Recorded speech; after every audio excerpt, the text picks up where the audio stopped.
Okay, hold on a second. Okay. Viewers, we're back live for the Acura Grand Prix of Long Beach. It's another IMSA venue, and it's gonna be fantastic. Let's get this season back going again. I'm joined once again by my live stream co-host and good friend, Nick. Nick, take it away. What's your thoughts on this? Woo! Yeehaw! Hi guys, it's great to be back for some more IMSA Racing Round 3 of this championship. And man, oh man, I have great news for you guys. It's not going to be Porsche domination. It's going to be all out for the race today. I'm so excited. We got an Acura on pole. We got a BMW within a tenth of a second behind. And I think those Cadillacs are going to be right there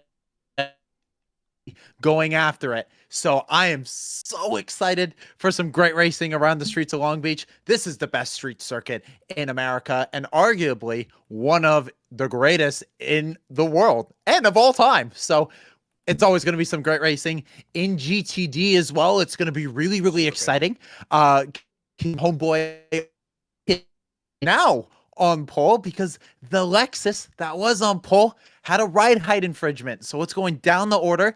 But if you saw my predictions, I still think it's going to be one of the fastest cars and we'll make it maybe to a P5. We'll have to wait and see. But man, oh man, I think we're going to have some great racing around the streets of Long Beach. Jonah, I'm really interested to hear what you have to think with the bop that has come in for Porsche. They've been hit pretty hard. JDC Miller was on top during the practice sessions, but as we saw in qualifying, absolutely nowhere. So what do you think is going to happen to those Porsches? Do you think they can maybe squeeze into the top 5? Potentially, I mean, we're going to get a pretty interesting race for sure, as you mentioned, Nick. And I think the big thing is that Porsche most likely are not going to dominate. It's a pretty equal field out there between these 5 brands. And the BOP, remember viewers, the largest weight penalty we've ever seen in the GTP or hypercar ranks that's been handed to Porsche. They have gotten a 45 kilogram or 99-pound weight increase from Sebring. So that is critical here at Long Beach. But as Nick mentioned as well, a little bit of a different BOP for the Porsches as well. One for the JDC Miller entry, the 2025 homologation that is, and then the other BOP for the 2026 homologation, which is, of course, those factory Penske entries. So a little bit of a different scenario there. I'm curious to know what's going to happen with the BOP for the other brands. BMW looked pretty quick. Acura, Cadillac seem to have the pace. It seems like it's a pretty even field out there. IMSA has nailed the BOP, if you ask me, so far. So we'll see. This is going to be an interesting race for sure, and we're about to get going as well. Viewers, we had the starting grid stream going for a little bit, but we're actually going to go back to that for just a split second because we want to take a look at the starting grid. Just one quick glance over it, just for a quick moment. So 1 second, let me move over to that.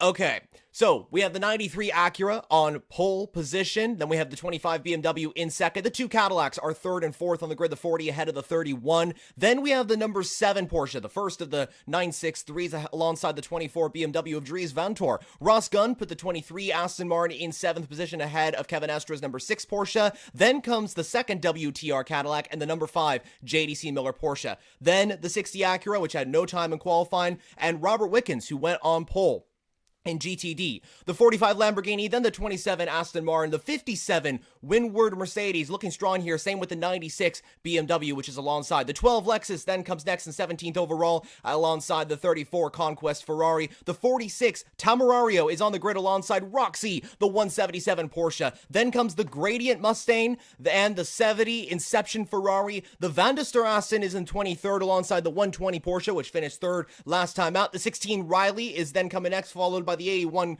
Corvette. And then it's the 13 AWA Corvette and the 89 Lexus that round out this 28 car field for this event. Okay, so that's a quick starting grid, little rundown there. We have the cars going out on track. A little bit of the data is mixed up, unfortunately, when it comes to the live timing, as IMSA hasn't updated the exact. It's still in the Porsche Carrera Cup for some reason. I don't know why. Oh, that is a little bizarre Come on, IMSA, switch it on over for us. We need it. I don't know why. It's nothing I can do, unfortunately, because it seems to be late. We'll see if we can... Timing. No, we're good. There's nothing really we can do. It hasn't switched over quite yet for that, but we do have track map. So we still have the cars going out on track as we head into the formation lap for the GTP and GTD cars. Remember, viewers, this is an event that is the shortest race on the IMSA schedule as well, lasting only an hour and 40 minutes. And so unlike past events that we have done in IMSA in 2026, we'll be doing the whole race. Me and Nick are here from start to finish. We're going green in just a few minutes. If you have any questions, let us know in the comments below as always. But Nick, want to head it over back to you. Any major storylines heading into this race that we should be aware about? You know, I think there is. I think there's been a lot of rumors and stuff swirling around the paddock when it comes to racing. Two things that are really big I've been hearing about is Acura possibly leaving. There's been some murmurs around them kind of going in, and we haven't heard a lot from that yet. And there's Sports Car 365, which is a decently reliable source in the motorsport community, was the one who broke the news on that. But we'll have to wait and see. What we believe the issue is very similar to Porsche, where they banked a lot on the electrical side in the automotive stuff, and it's not working. And so that's happening. There's also some belief that because of all of these special liveries with the 963, that this might be the last year for the 963 as well. I've been hearing murmurs about that around the paddock. So there's some interesting storylines at the top of the GTP field. But if we go near the back, I want to talk about someone who I think is a big hero for all of us. And that is Canadian Robert Wickens, who, despite being a paraplegic, despite having hand controls, he put that car on pole. That was him in the car. And that is just unbelievable to see him clearly still having that pace that we saw through DTM and through IndyCar. And I think that's so cool to see. And I think everyone should have a major round of applause to the Corvette guys for even having that good of a qualifying position. We'll have to see, because they're now on the front row, where they will finish in the race. Another thing I want to talk about is the Temerario. That's also in GTD. That car is, I think, third last. Not very good, as I think the safety car lights are off. So I might have to get this over to you pretty soon here, Jonah.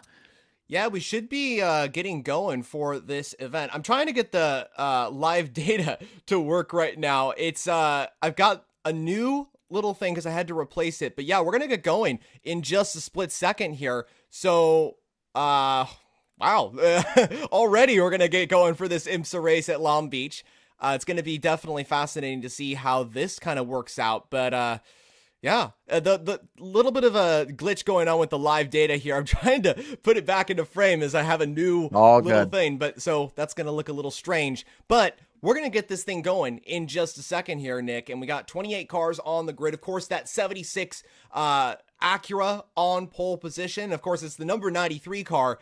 But it's definitely going to be interesting to see if Nick Yololi can hold it down to turn one. We've seen crashes in the past, but we're going to get going. We are racing here at the Acura Grand Prix of Long Beach, and green flags are a wave for this IMSA race. Round 3 is a go. Great start from Nick Yololi. Great start from the two Cadillacs on the second row of the grid. Louis Delatraz already alongside the 25 BMW, heading down into turn 1. Pretty good jump from the... for the 6 car. Three wide. No, they were going 3 wide into turn 1. That almost didn't work out. A little bit of contact for the 6 as you go into the BMW. The BMW is pushing.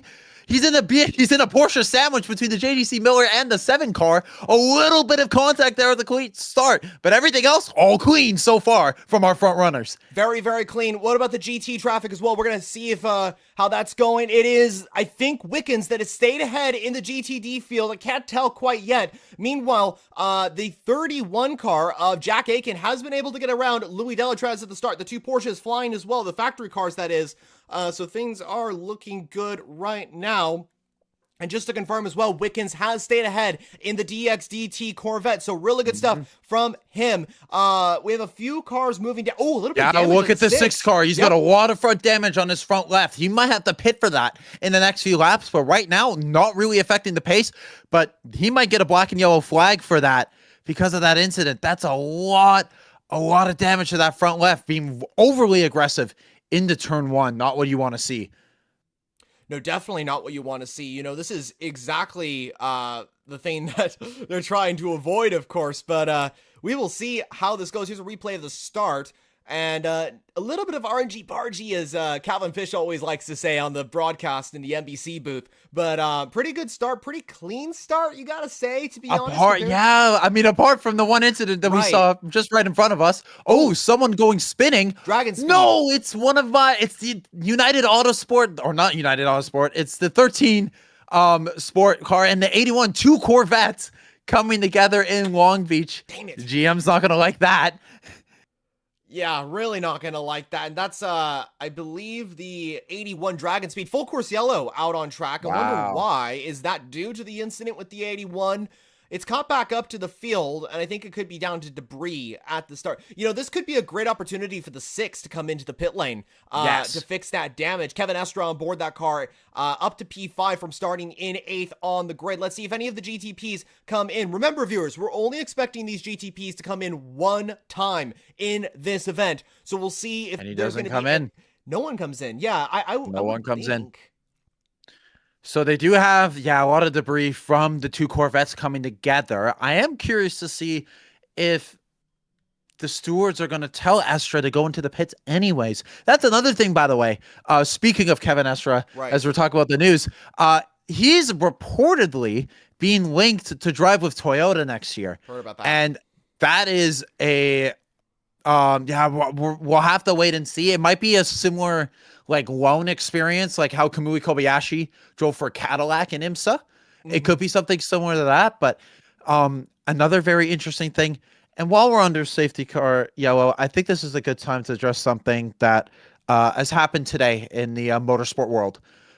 In the one of the NOS Nürburgring 24 qualifiers, 66-year-old driver Juha Maitinen tragically passed away in a massive crash.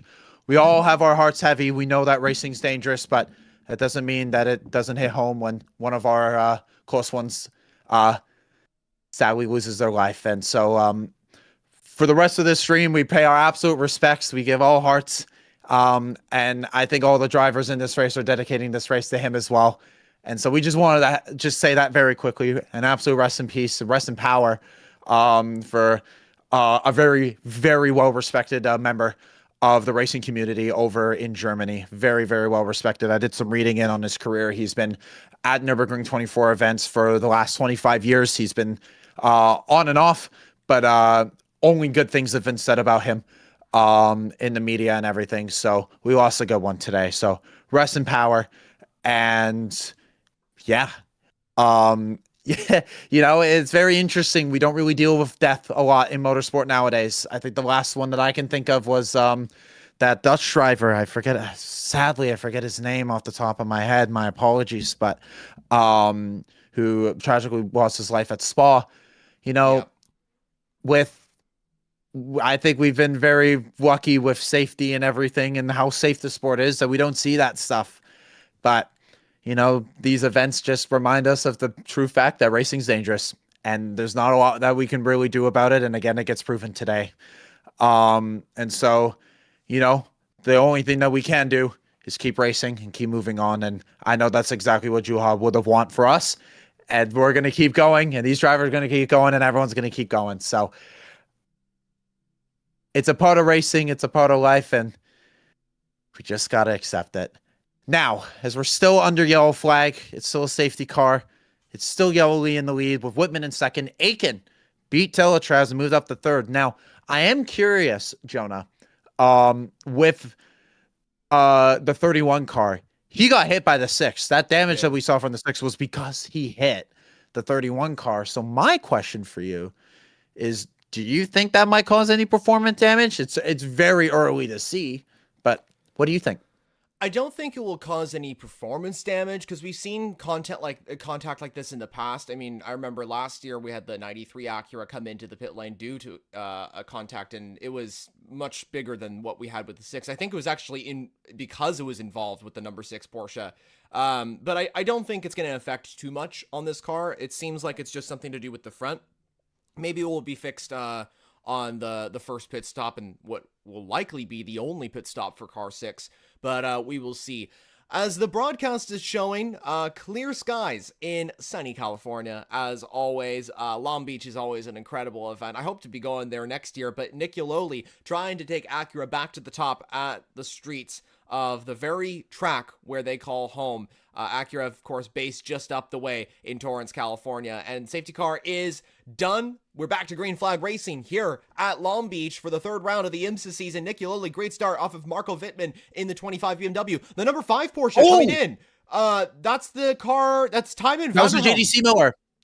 Yeah, that was the it's Van der Helm in the car. I have no clue what happened, but he pulled it into the pits immediately. Interesting. The man who was at the top of final practice at the beginning of this season is now all the way down the grid, and he's going to get passed by the GTDs now. So that's very bizarre. We'll have to wait and either listen to the commentators or we'll wait for a replay to give you guys an update on what happened. But now we could see as Aiken up the inside onto Wittmann. They're going to go wheel to wheel through turn 6, and he's going to get the move up. The Cadillac looking very racy despite getting hit on the rear end. It don't matter. It's flying right now. So the 5 car entering into the pits, not really sure what it is, but they're done. They're in and out. So it was a quick stop, get that out of the way. But very, very bizarre to see that. I'm also surprised that the BMWs aren't really coming up the pace, but ooh, look at this. Despite the damage on that 6 car, he is right on the back bumper of the 40 Cadillac as they try to fight for P4 in GTP. And we should also mention as well that Porsche are once again running a special livery here at Long Beach. They are celebrating their partnership with Apple Music, which dates back to 2019. And Apple Music, of course, been a very, very strong partner with them. Of course, Apple is based in Cupertino in California, just up the way in Northern California. So this is a home event for them, as well as at Laguna Seca. So we will see how that, if that livery will return for the next round at Laguna. But very special livery on both of those cars. Does remind me a little bit of the one we saw in 1980 at the 24 Hours of Le Mans, the Apple Computer livery, if any fans are aware of that. But on the number 5 Porsche, real quickly, because I want to mention this. It seems that they are going for a very alternative strategy, and that is very prominent here. They could be going for a 2-stop. That's potentially an opportunity for them, or they might try and go for the long run pace. The fascinating thing with the 5 that I wanted to mention is that Timon van der Helm has jumped out after just a few laps in the car, and of course, current championship leader Lauren Heinrich is back in the number 5 car. He set the fastest lap in free practice 1, so hopefully he can fly with that car and get the number 5 up there. JDC Miller has been flying all weekend, so let's see what they can do. But up at the top, Nick Yololi still leads for Acura. Of course, as I mentioned, home race for them as they're trying to get their first win since Lucas Luhr got his 4th victory here at Long Beach back in 2013 when the HPD ARX-03, I think it was at the time, when that car got a victory. But we will see how that goes. However, Jack Aiken absolutely flying in the 31 Whelen car. He got around Wittmann, as we mentioned earlier, and now he is chasing down the 93, just under a couple tenths of a second to the orange and blue Acura. Meanwhile, in GTD, Nick, let's talk about this category because this is the biggest category on the grid, and there's a major storyline, and that is Robert Wickens, who currently leads the field away. He's under pressure from Danny Formel in the WTR Lamborghini, the sole Huracan on the grid, by the way. And you know what? I have a few friends that are at Long Beach right now, and all they could talk about is the comparison to the Temerario. The Huracan just eats its dust in every way, not just in sound, because man, oh man, that V10 has, look at the 57 trying to go up the inside of the 45. Very close here in the battle for second. This is very good if you're a fan of Robert Wickens in the 36 car, as he's starting to really pull away as we see a battle in the back between the Lexus, the 12 Lexus of Pedersen and Conquest Ferrari. Franco in the 34, the 296, as they're having a little bit of a tussle there for P6. But yeah, talking to a few people that are at the track, they say that the Temerario is just it's just and it's a shame because that Huracan, I think, is going to get remembered for a long, long time as a really, really cool GT3 car. And it's P8 right now in class, so we'll have to wait and see. It's single file racing so far in GTD, so we'll have to wait and see. But not showing a lot of promise here, that new car. So really, really frustrating. But you can see, though, how I was going to say how the front engine cars here seem to have a bit of an advantage, but here we have a Lamborghini here in second place. So I'm not really sure, but you can see though that like the Porsche is nowhere. AO with their car, I believe they're in 10th right now. They are. Yeah, no, just they are. Yeah, they're 10th in class right now, just not having a good time. So front engine cars looking to be the way, unless you're in that Huracan. So the Huracan doing a good job. Maybe that's coming down the bop a little bit, but I'm not really sure. It's looking pretty equal, though, between the top three. Is Wickens still holding a 1 second lead. Yeah, things are going pretty well for Robert Wickens, the former IndyCar driver, now just a couple of tenths ahead of that 45 Lamborghini Huracan. It seems that the Aston Martin, the current championship leader of Spencer Pumpelly, who's back on board that car for the first time in a very long time, is chasing down the 57 Windward Mercedes. So Aston trying to get ahead, and these two cars, of course, battling for the championship in the long run. But in terms of the Temerario, the thing is, too, viewers, that we have to remember, this car was not expected to compete here at Long Beach, so this is just more and more data for this program. I don't think we're going to start to see some performance out of this car until we get to around, I would say, CTMP, maybe Road America, something like that. That's when we're going to start seeing Lamborghini start to turn up the heat and go like, okay, here we have some data from the Temerario, we're going to put it into good use, and it's possible that WTR gets the Temerario as well. Up at the front, Nick Yaloli is under pressure from Jack Aiken in the Whelen Cadillac. Things are going well for the Cadillac crew right now. Remember, Cadillac has the most wins here at Long Beach, 6 overall in the past, and they're looking for their 7th here in 2026, which would be their first since 2024. However, interestingly, just to point out this little statistic here, in 2024, when Cadillac got the win, one of the drivers that steered that Cadillac was Renger van der Zande, who is teammates to Nick Yaloli, who of course is going for the victory in that car. So Renger, he has to either pick with his current team or go with his former Cadillac brand. Meanwhile, Windward Racing making the move around the WTR Lamborghini to get the 57 ahead into second position in GTD. This, however, has allowed Robert Wickens to gain the gap and now move around, let's see, 1.8 seconds to be precise, so around 2 seconds ahead of this pack. This is great for Wickens, bad for Formal, who is now drifting down the order in that Huracan. And second to 6 is covered by exactly 4 to 5 car lengths. So, yeah, if you're a fan of that 36 car, it's looking pretty good for Robert Wickens. Great job from them so far. This is a really big bounce back race for that 57 as, no, go back. What are you doing? As the 45 car is falling down the order very fast. There is something wrong with that Huracan. I'm not 100% sure, but it just lost to the 27 Aston and the Turner 96 car. As now we cut back to it, the 31 Cadillac. Ooh. These two are on a league of their own. In front, 4.2 seconds in front of Marco Whitman in third. These two are completely on a class of their own right now. But as I was saying, the 57 car, that Windward team, they had a big off in Sebring. I made a whole video about that. And this is a big bounce back weekend for them. So they're looking to hopefully go for that win. And even if they don't, a P2 is going to be pretty good for them in the points, which I think they could very comfortably finish. But with the 27 Aston Martin getting right on the back bumper, we'll have to wait and see. But now, as we're coming down in towards turn 1, Nick Yaloli still in the lead with Robert Wickens, Jack Aiken. Oh my goodness. I'm very tired, you guys. I've been up since 3 a.m. because I did a Spa 1000 vintage race.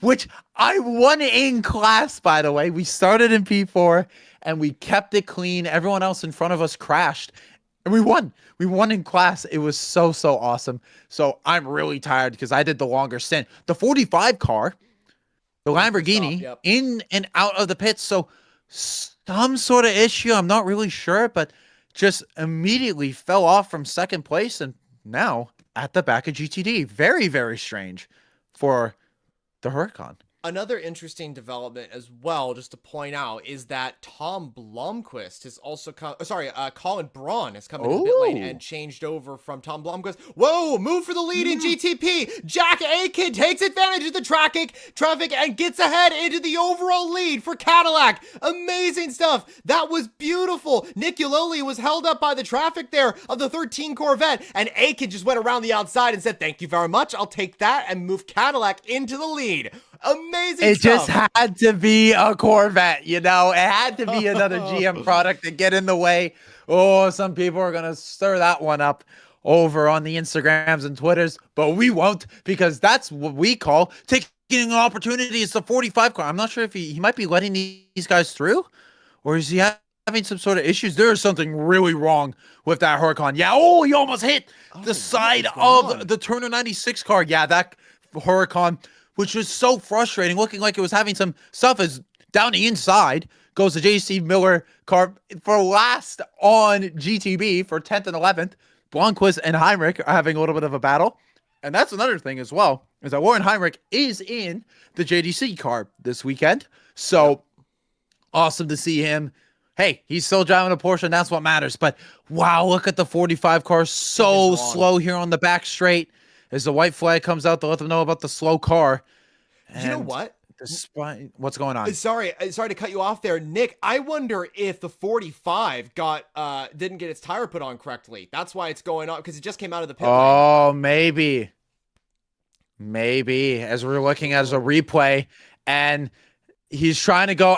This sucks. Like that, there's not a lot you can do. And I know that Nick Yowley is going to be heated for that. But at the same time, the car positioning and everything, you'll see it in the replays. Not a lot you can do about that. Really frustrating if you're a fan of that 93 car. But that's into the lead, and now by 2.6 seconds, the 31 car pulling away. Aiken absolutely flying in that car. And yeah, he's now just in a league of his own right now. Yololi falling back down the order, unfortunately, into Marco Wittmann's hands. He's actually... the BMW is right there as the number, is that the 10 or the 40? That's the 10. So the 10 is into the pit lane. It's the third GTP car that has come in, and I believe that it's come out right ahead of Heinrich's Porsche. Interesting. I wonder why JDC Miller decided to come in, because that was a very early stop, and they didn't really gain that much, to be honest, compared to the others. Elsewhere, the Valkyrie is into the pit lane. We haven't talked a lot about the Valkyrie, and there's not really much to talk about, to be honest, because that car is not really in a position to fight for a big result. The top four brands are in a fight for this win. Porsche somewhat are there. That's mainly down to the BOP. It's mainly BMW, Acura, and Cadillac, but Aston Martin are just really nowhere, are they, Nick? You know... It just sucks. Like the program here in America, I just got to be honest, it's been a complete failure, and it's such a shame because, you know, on paper it's supposed to be cool, but I got to be honest, I kind of knew it going into it, and NAV12 is not going to win you races. I know Aston had tried doing that in the past, but they only won those races because the big teams weren't there, and so, you know, anytime people try to point towards a V12 working and doing its magic, it's just not. And again, for being proved here, just not on pace. Very disappointing. Yeah, and it's come out just behind Lauren Heinrich's Porsche, so the Aston will be in P10 overall once the scoring board kind of fixes itself. But yeah, not a great start to the season, of course, for Aston, but we have to remember as well, these are tracks that don't really suit the Valkyrie. I'm curious to see how it will do at Laguna, because that's more of a track that it suits. The BOP hasn't really been perfect for them, I guess, in the past in the WEC. Here at IMSA, it has been. They've just not been really fast, if in all honesty. Again, though, it's down to a lot of the tracks not suiting this car either. Real quickly, because we haven't, I haven't really looked at the comments too much. There are a lot of people in the comments here talking about stuff. We got Chris saying, "Hey, Jonah, how's it going? I'm doing good. Thanks for asking." And yeah, Nick's doing well as well. We got, I'm good. Let's see here. Hi from London. Hello. Only 11 GTP cars, kind of a weak field. Yeah, I mean, the thing is that GTP kind of went down the order. I mean, this is the same full season entry, but we lost the Proton Porsche. We lost the Lamborghini SC63 from last season, so a little bit of a dip in entries, of course, but this was the same number of GTP cars as last year. It's just how it goes, of course. We had a comment coming in as well. It said, Jonah, reach out to me if you'd like. I will be at Road America this year. Let me know by contacting me over on Instagram or other places like Twitter, for example, or email. Let me know if you have any questions for sure, or if you wanted to let me know about something, I'd be happy to talk about that. So definitely send me a message over on one of those platforms. So back to the racing out on track. And viewers, again, let us know if you have any questions, and we'll continue to talk with all of you guys in the comments down below. But we're going to start to see a lot of the leaders, I would assume, of the GTP field come in. Everybody has come and changed drivers that have come into the pit lane. So that's Heinrich, Albuquerque, DeAngelis, and Blomqvist. So the 4 GTP cars at the back have all come in and changed drivers, of course. So a little bit of a switch there, of course. Nick, you're frozen on my screen. Can you hear me? I knew it. I love it. Should be good now. I think Okay. it's good now. Yeah, I think it's so good now. frustrating. I love when I buy a nice. Oh, see what?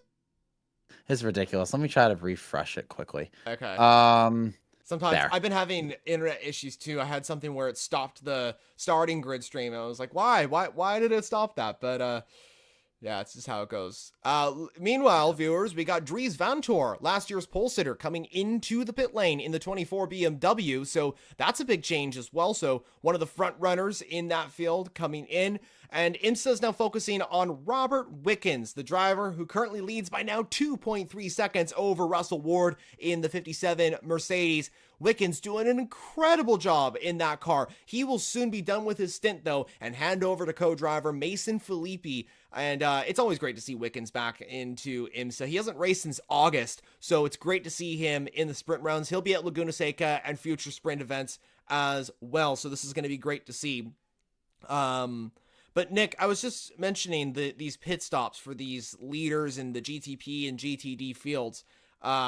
Any idea of when we would expect a lot of the leaders to come in? Oh, you're frozen on my screen. That's frozen again. This is ridiculous. I don't even know what's going on. It's all good. You're back. I'm back. I'm back again. Like, I don't know why it does this. All good. But what were you saying though? What I was saying is that I really don't know when they're gonna come in. This is such sprint racing, the sprint format for me for IMSA. I'm still new to it. I've only watched all the endurance stuff. So the thing is that I think that's gonna be pretty fair and safe to assume that it's gonna be a one stop. However, I do agree with you that I do think maybe some drivers or some teams, particularly those Porsches, might go for a double. But the question is, who's going to come in first? I have no idea. I think, though, excuse me, I do think that probably the best opportunity would be in maybe the next 20 to 25 minutes and just go straight to the end after 45. But, yeah. Oh, you're go again. This is ridiculous. It's all good. I think we lost your camera, though. I'll see if I can get that fixed up. Also, viewers, just to point out as well, Dries Vanthoor has come out of the pit lane at the very back of the GTP field. So I'm not sure why that has been the case, but Dries has come down the order. And Nick, if you want to restart anything or whatever, feel free to do so. I can take over for a moment if you need. I think we're all good. Okay. Yeah, I think we're okay now. Okay. I don't know, but you're still frozen on my screen, but I think that It will reset in a moment. It's all good. I've been having internet issues too. That's how life goes. I think that's just a normal thing when it comes to live streaming. Also, viewers, just to point out as well, IMSA has some live streams as well. We'll point those out in the description down below. Mainly Peacock in the USA for US viewers, and international viewers, of course, IMSA YouTube is a place to go as well as IMSA TV. But we'd prefer it if you stay here with us while watching the IMSA feed. That would be great. We can chat with you while we watch this incredible event at the Grand Prix of Long Beach. And yeah, we'll see how this goes. We still have a ways to go in this event, but I'm hoping that everybody that's here as IMSA pans over to the beach can get a chance to go to the wonderful beaches of Long Beach, California. It is absolutely beautiful there. And I hope to be going myself as well to the beaches when I'm at this event in the future. So something has changed in the... Oh, never mind. I thought... That's a 24 car. I know. I thought the same thing too. I thought the 25 was the 31. I was like, what? But no, this is the 24 car about to get lapped already. Yeah. We're an hour and we got an hour and 12 remaining in this race, and someone's about to get lapped already. That is incredible. So that just goes to show I did not expect this Cadillac to really show out like this. So very impressive. Very impressive. The thing what's interesting to me, Nick, is that the two WTR entries are not standing out the same that the Whelen car has done. So the Whelen car is definitely quicker than the Wayne Taylor Racing entries. Particularly the 440 car has been strong, but the 10 has not really been anywhere today. Yeah, I mean, I gotta be honest. I kind of saw it coming. I think we can agree that 31 car has always been the class of the field for the Cadillacs. I know in previous years it's been a little bit more equal, but this year it's really showing that 31 car is the class of the Cadillacs. If there's one car that's going to win you races, it is that 31 car. But it is true that, yeah, the Whelen is they just have a better pack. I'm not sure what they do and how they get more out of that car, but they just do. And it's a great package. And overall, I really like, yeah, the gap's 3 seconds right now. Marco Whitman is 8 seconds back. There's no one who is even remotely close to go after him. So I hate to say this, but this might be race over unless we get some safety car restarts and we get some more carnage. But gaps are really, really big, a lot bigger than I expected them to be, actually. Yeah. Because even in GTD, it's 2.8 seconds, and then from second to third, it's 3 seconds. And then after that, fourth and fifth are within 0.2 of a second, but apart from that, it's not a lot. So there's a lot bigger gaps than I expected here into this race. But to answer what you're saying is, I don't know what's going on in Whelen and what they're doing a little bit better, but whatever it is, it's working, and they have shown that they are the Cadillac in this field. Yeah, I think that Whelan's always been strong. You know, you can see that when they're focusing on just IMSA right now. They've decided not to go Le Mans to focus on IMSA, of course, and so they're doing strong right now in this IMSA field, and it's been a very, very impressive season so far for the Whelen Action Express crew, so definitely agree with your points there. But yeah, I don't know how this is going to turn out. You know, if Wickens wins this race with Mason Filippi, I won't complain at all. I will be very happy if they do that. But right now it seems that no one can really match the Corvette that's in GTD right now, the leading 36 car that is. Yololi has closed the gap to Aiken by a couple of tenths of a second. He's now down to 2.7. So it could be because Aiken was held up by the 24 BMW, which was right ahead for a long time. Now that car has been removed, so it's possible. And you know what? As I say that, Yololi has lost time. So I think it was because of the 24 BMW that Aiken lost a lot of time, because now the gap is 3.1 seconds compared to 2.7. So definitely a mix there. I do want to point out, though, interestingly, we talked about this JDC Miller car before. Lauren Heinrich has the fastest lap of the race, a 1:12.9. He has actually been flying in that number 5 car. So we know that JDC Miller has a different BOP. They're more on level with the other brands, and so they've been showing that they've been very quick with that 2025 spec Porsche. And I kind of hope it kind of stays like that, because it would be nice to have JDC Miller have a different BOP compared to the factory Porsches. Oh, what happened? The 57 has some technical issues and they have to go into the pits. You have to be kidding Windward? me. Back-to-back races of having no luck. They're My second. pick for the GTD picks. Oh my god. Into the pits they come. No, Windward. Don't make me make another post about you. God. And oh, look at this. The 24 car is back in front of the 31. So, Aiken is getting slowed up here. This might be a good chance for the 93 car to try to gain some time. Because look at this. It's a big jam here. Aiken might pit soon. I could see Aiken pitting soon because the 93 is closing in. This might be a good opportunity for Aiken, but yeah, this is great for Acura and honestly for BMW as well. Nick, you're currently frozen, by the way. In a weird. Oh my god. Weird prediction. Oh, I'm back. I'm back again. I had to take a screenshot of that when I go back through the live stream because that was hilarious. Oh no, it was a good screen. It was a good. It looks like 57 is back out on track, so no major garage. Oh, that is a pretty good. Did you see it? I just saw it. That is pretty good. That's gonna be a meme. It's over. It's over for me. We have a comment coming in just a few minutes ago. We had a comment from Diego who says, were you surprised by the qualifying of the 6 hours of Imola? Personally, seeing Peugeot in the top 5 was surprising to them. So interesting. Yeah. So yes, we have to point out as well, viewers, that Imola, this WEC season opener, is happening at the exact same weekend of this Long Beach event. And we'll be covering that race as well. It's been a hectic weekend just trying to get content out for both at the same time. Nick is going to go live for that, and I'll be joining him later on.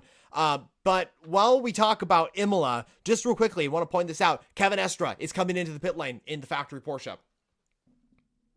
Wow. So already people are going in a little bit earlier than I expected. Mm-hmm. And so with that, we'll see how reactionary it is. I mean, hey, I still think maybe Porsche might go for that 2-stop. So this is maybe them initiating that and going a little early. But again, we're still seeing they love showing this battle here of the 24 car trying to hold on for dear life. Now they're going to get this front fender ripped off. I can't believe he's been driving with that for the last half an hour. That is incredible. So into the pits he goes. But yeah, we'll have to wait and see what happens there.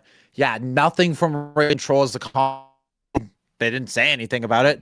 But look at it. You can see from the different angle that thing is hanging on by a thread. I can't believe they let that stay on. But they're going to tape it. Interesting. They're going to keep that back on. Yeah, just tape on it. Is it blocking the... It can't be blocking the headlight. That's... No, I don't think it is. Oh, so... Aiken in. Leader is into the pit lane. Same with Marco Wittmann in the 25 BMW. Okay, so this is going to be really good for Wittmann to at least keep the track position to the 31 car. That's bare minimum, unless the 31 jumps him in the pits. Whoa. So good on the 25 for... Oh, sorry. My apologies. I thought you said the 24 went into the pits. No. So the 25 coming in with Aiken. Interesting. So we'll have to wait and see how that works out. But, if I was in the BMW camp, I would have maybe gone a little bit longer. But at the same time, you want to keep track position with the fastest car on track. So maybe it is the right call as into the pits goes to the 31. Let's see how quick these swaps are going to be. As out goes Aiken. Who do you think is going to be coming in there? I think it's going to be Fred Vesti, who's the second driver in that lineup. So Frederick Vesti will take over. It is Vesti, right? Yeah, in the 31, because Earl Bamber is not here. He's in the WEC. 25 is in as well, and it's Philip Ing getting on board that car. 31 comes out ahead of the 10. Interesting. So this is fascinating. So Nick, hopefully you can you still hear me? You're I can hear you. I'm here. I'm here this whole time. Okay, good. I just I keep talking. I can always hear it. It's just my video freezes. It's camera software. It's been doing this on its own. I have no idea why it is. I just want to make sure. I didn't want to. Yeah, I'm here. Don't you worry. I'm here.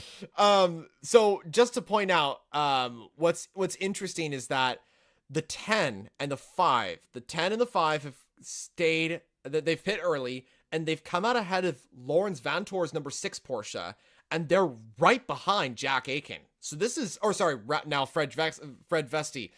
So this is very fascinating to see how this is going to handle. And Philippine, I think, has dropped behind the 5 as well, and the 10. So those two cars have jumped these entries, and if they get a good result out of this, bravo to them. I mean, this is astonishing work. Robert Wickens into the pit lane. Race leader in GTD is in, as well as the number 7 Porsche, which comes in the pits from 3rd place overall. Nick Yololi stays out in the 93, as well as Louis Delatraz. Very interesting strategy from them. Kind of curious to see how that goes, but a lot of the GTD cars coming into the pit lane, I'd say the majority of them actually, including race leader Robert Wickens, who's handing it over to Mason Filippi. So Wickens has done his duties, and he's going to come in to the pits. We're going to watch this pit stop and see how this goes for our race leader in GTD. Round of applause for Robert Wickens for that stint. He drove the bumper off of that thing, as now he's coming into the pits. And now we're going to see, well, you guys can't see, but we'll see how this works, because it's very unique, because he has to get pulled out. Yeah. And he pushes out, but the rest, because, yeah, his legs don't work. He gets fully brought up by his teammates. So it's really awesome that you got pit engineers who are strong enough to help lift a whole human being with a suit and helmet on as he gets into the car and out. That was a really, really quick stop as they come out. An incredible job from Robert Wickens. Even if they don't win, he should be proud of the work that he's done today. What a stint to show that, hey, he's still got that pace if need be. He's looking to try to fist bump the guy. Yeah. And now he got it. So that is, yeah, it's awesome to see how well he does here. And yeah, he's hyped. He's real hyped, because I think they're going to be holding on to that lead. And I don't see why they don't go for the win here in GTD. I really don't. Yeah, I think Mason Filippi, who's now in that car, has stayed in the lead, or rather provisional lead, as Jack Hawksworth has stayed out in the 89 Lexus, but he will come in, of course, in just a bit. Meanwhile, up in GTP, we have our race leader coming into the pit lane, Nick Yololi, who took over from Jack Aiken. Our pole sitter, of course, is coming in. It's going to be Yololi jumping out and Renger van de Zande coming in. Whoa, full course yellow, full course yellow. This is perfect for Nick Yololi and Louis Delatraz. This is amazing. Full course yellow. I haven't seen that. Is that the 24 or the 25? Who is that? Who is that? It's out no matter what car. It's a 25. That's the wall. It's dang. It's the car warming up his tires. The leading BMW that I predicted for the win is out. And yet again, the curse continues, Jonah. I picked another car to win is out. I can't do this anymore. Oh my God. The full course safety car. It's okay. That is possibly just saved Nick Yoli. And Delatraz. Wow, this completely shows up everything. Let's see a replay of what happened. Oh, it's the JDC Miller car trying to go up the inside and just punts him into the wall. Oh, that is as rough as it gets. That's Lauren Heinrich and Philip Ang going in for it. And that's the 25 days done. No. Now, I can't tell who's at fault there, because it didn't seem like Heinrich pushed him into the wall. It seemed like Ing kind of turned in like he was... Oh, sorry. That hit the camera.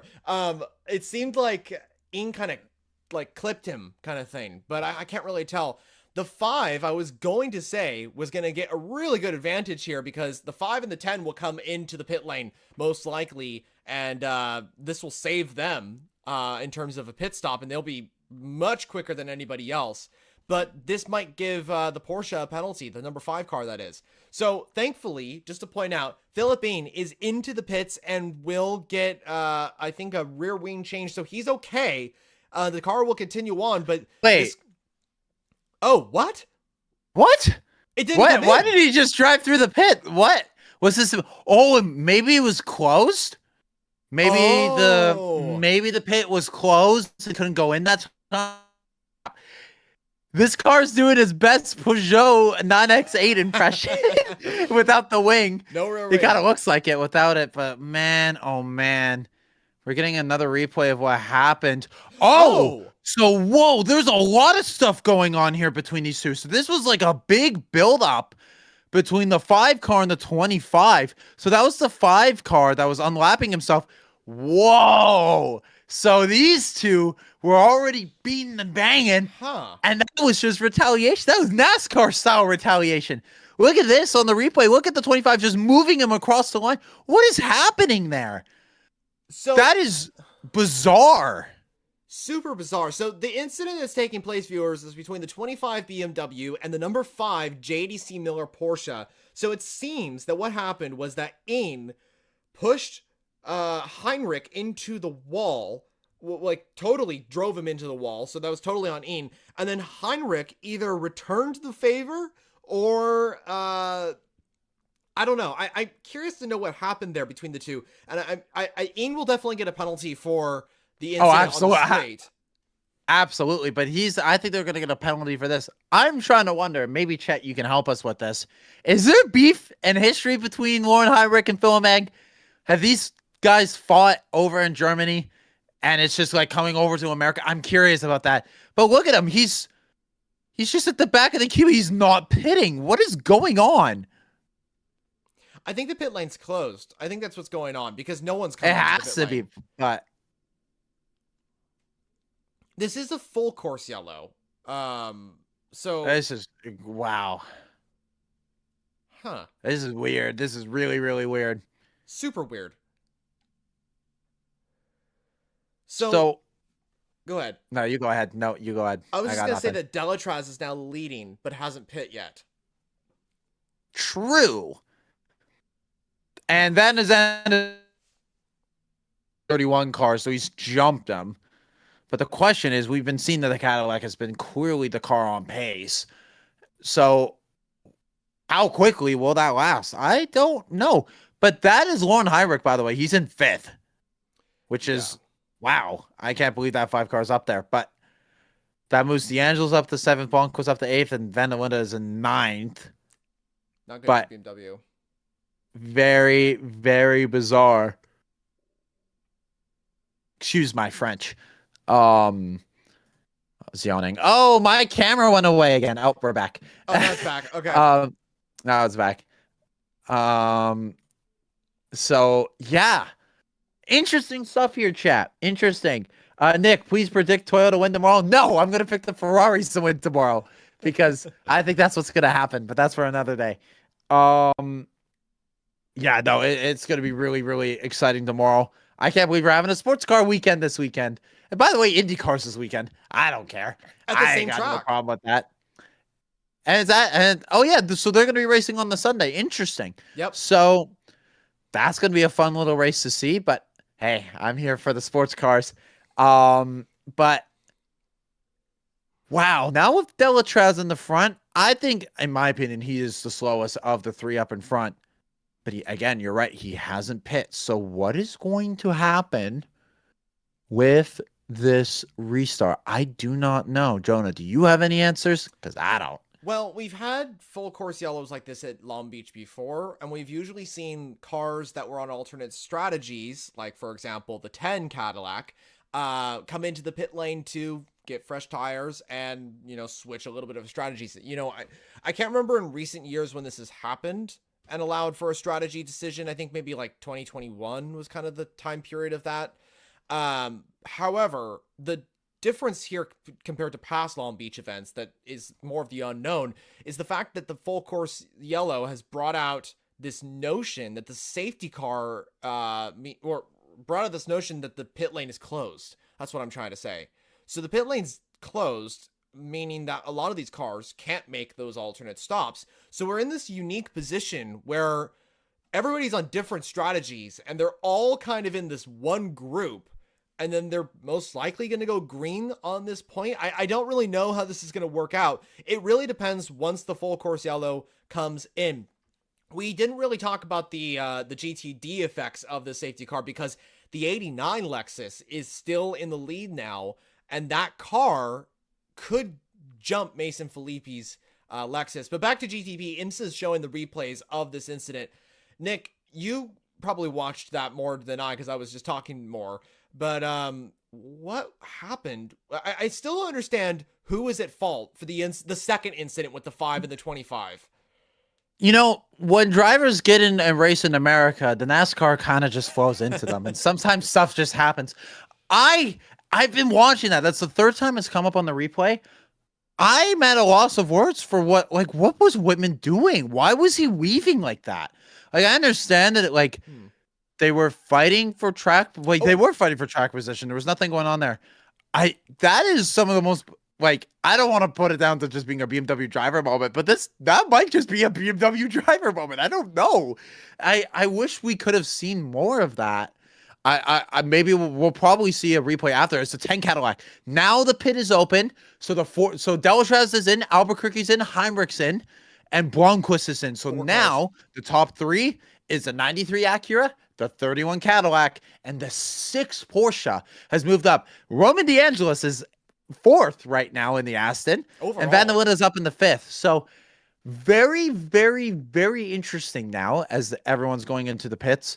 And I want to see what's happening in GTD because this has that Hawksworth, who was removed from pole, now back up in top. He's still leading in GTD. I don't know if they're going to pit yet this time, but we'll have to wait and see. But I will say, though, you did say that everyone is on different strategies. There are 2 cars that are not, and they're on the same strategy or similar, they've done their stops. And that's the guys in 1st and 2nd, and that's the 93 and the 31 car. So this has turned immediately into a 2-horse race. So we'll have to see what happens, but I think this is officially, like I just said, it's going to be a 2-horse race between that 93 Acura and the 31 Cadillac. I completely agree. You know, Vantor, who's in the number 6 Porsche, Lawrence Vantor, that is, not Dries. Lawrence Vantor is in 3rd, and you would think Porsche would have the pace, but right now they haven't really been showing that. That's down to the BOP, so I wouldn't expect them to fight with those 2 cars up front. So Nick is 100% correct on that.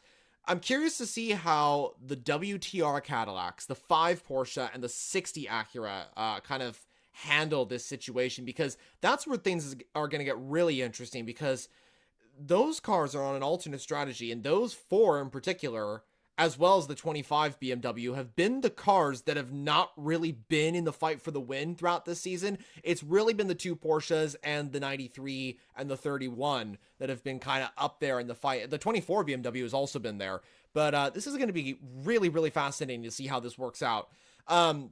And the good news about this full course yellow is that Philip Ien will be able to get his car back into this race and on a similar pace with the rest of the GTPs. The problem for Ien now is that he does not have the same car that was so competitive in the hands of Marco Wittmann earlier, because remember, the 25 BMW qualified 2nd and was up in the fight for this win earlier on until it unfortunately had that contact and the issues with Lauren Heinrich's Porsche. So the 25 BMW down the order now, mainly down to the fact that it's got that issue and it had that penalty that's going to come its way, and it's going to have some damage, just so many different factors. So unfortunate to see that, of course. Real quickly, I want to point out as well that we have John, who's actually at the track right now, and they say in parking garage, got an amazing view for just $20. Hey, that's awesome. If you got an amazing view, that is pretty good for $20. That's a pretty good for $20. That's pretty good. If you could tell us what you can see in what part of the track, that'd be really cool. But man, the fact you got something for 20 smacks is pretty good. Hey, racing can still be affordable in some ways. It's not, we're not doomed just yet. We're doomed, but not yet. In the long run. So maybe. Safety car lights still on. So we're gonna at least go for another lap. But, this is interesting. So in 2nd, or are they in 2nd? I thought one of the Ferraris might have been in 2nd, but I guess he was just there. A lapped car or something like that. Yeah, I think it's a lap car. According to the GTD standings, it's Jack Hawksworth in the Lexus RCF in the 89 car, back up in the lead, and it's Mason Filippi in the 36, in second, the Corvette. So as we see some cars moving on their way through, looks like they're probably going to be doing their restart in the next lap or two. Still waiting on the 25 BMW, which is the only car not in this train. I think it was because it was let by, thankfully, because of the damage that I had to go in for. And it's unlapping itself, which is great. That's what I love about IMSA, is that they're allowed to kind of just make it fair for everybody and allow, like, for example, the 25 to get around the safety car, catch back up, and get into this race. You know, that's what we're all doing here. We're racing, and that's exactly what it's all about. So I'm curious to see how this battle between the top two is going to be, Nick, because we saw Aiken get around the Acura and get into the lead and kind of take Cadillac to the front. Now that Van de Zande's in the car, and Vesti, who hasn't really done these sprint races before that often, now that Van de Zande is in that car and ahead, can Acura stay ahead of the Cadillac, or is Vesti going to do what Aiken did and go around that Acura to take the lead? I got to be honest, from how quick Jack Aiken was looking at the beginning, I don't see why not. I think the Cadillacs are really proving me and they are the class of the field. But you are right. I was going to ask, because I'm surprised that it's Vesti in this car and not a Louis Delatraz or someone else. I'm very surprised about that lineup. But it doesn't mean that he can't do stuff, as we are about to go green flag racing. Jonah? All right. On it? Sure thing. All right, let's go back to green here at Long Beach for the Acura Grand Prix. Renger van de Zande, who's now on board that Acura, leads us away. 2024 winner here, of course.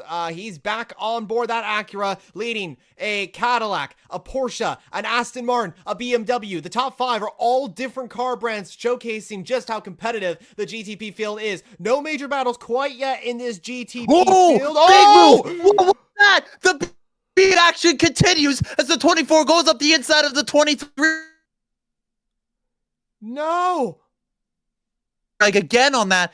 That was an audacious dive bomb and done for the 23 car. He might be able to reverse that, but I'm not sure. Is he in the wall? We're going to see a replay of that. That was a massive dive bomb from the 25 car, and the Aston wasn't ready for it, and wow. So both the BMWs are causing chaos. Look at how far he sends it. Well, I don't think he meant to do that, but he did it.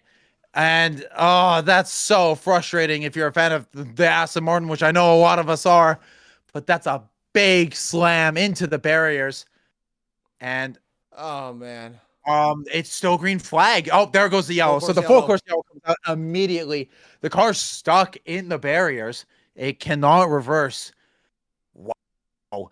That was a very unlucky moment for the Astons. We were saying how we did have a lot to talk about with that car, but when we do, it sucks, but it's negative. And here it comes. That's Roman DeAngelis, the Canadian driver, out of the car.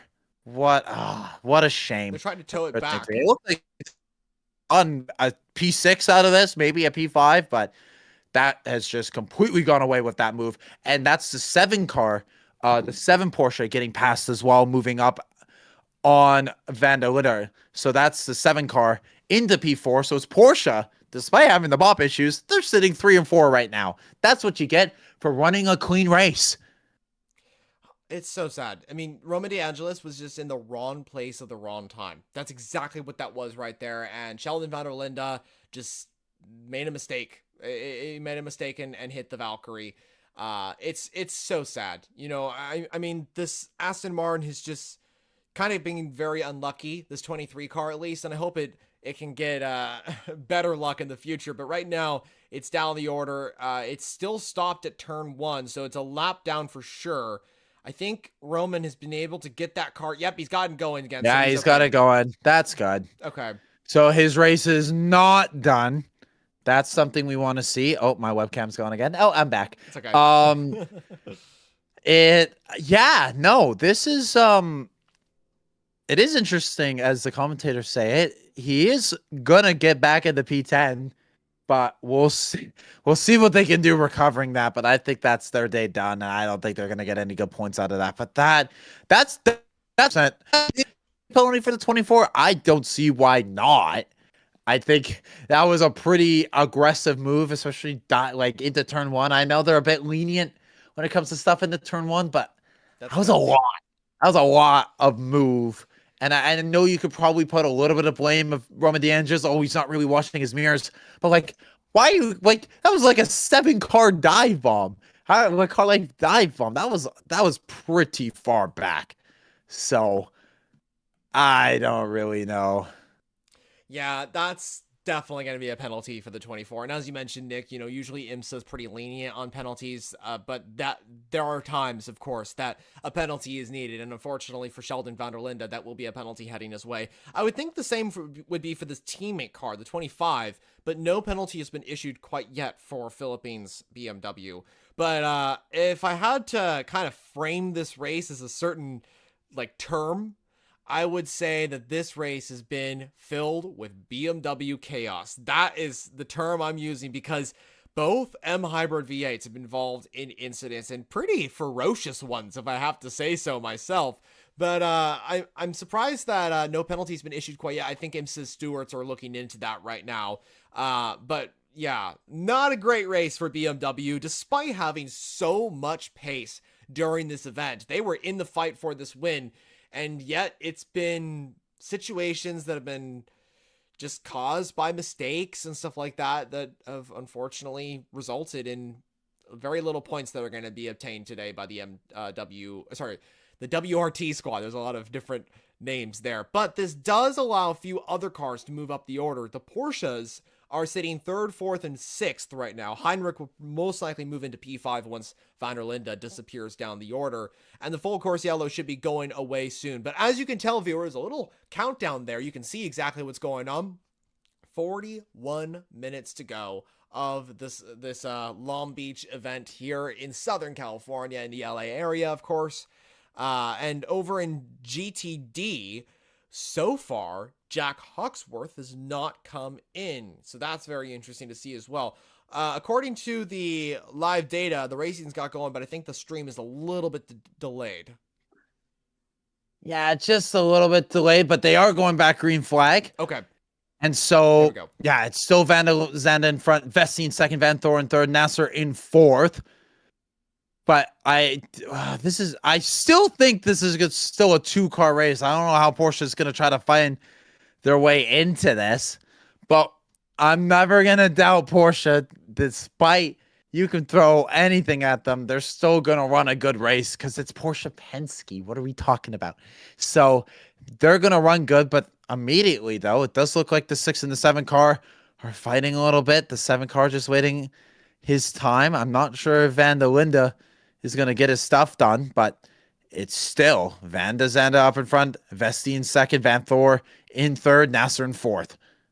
Yep, pretty clean start so far to this restart at the Acura Grand Prix of Long Beach. 93 continues to lead. Jack Hawksworth leads by 4 seconds over Mason Filippi. He should be coming into the pit lane very shortly as well. We had a comment coming in from Sinister Racing who says, I'm at the race right now. Hey, that's awesome. If there's anybody that's at the current race, I know we had 2 people in the comments that said they were. If there's anybody at the race right now, let us know. Any more people? It's great to see and great to hear that there are so many people that are involved with the FJ Endurance channel. It's not just like we're talking to ourselves.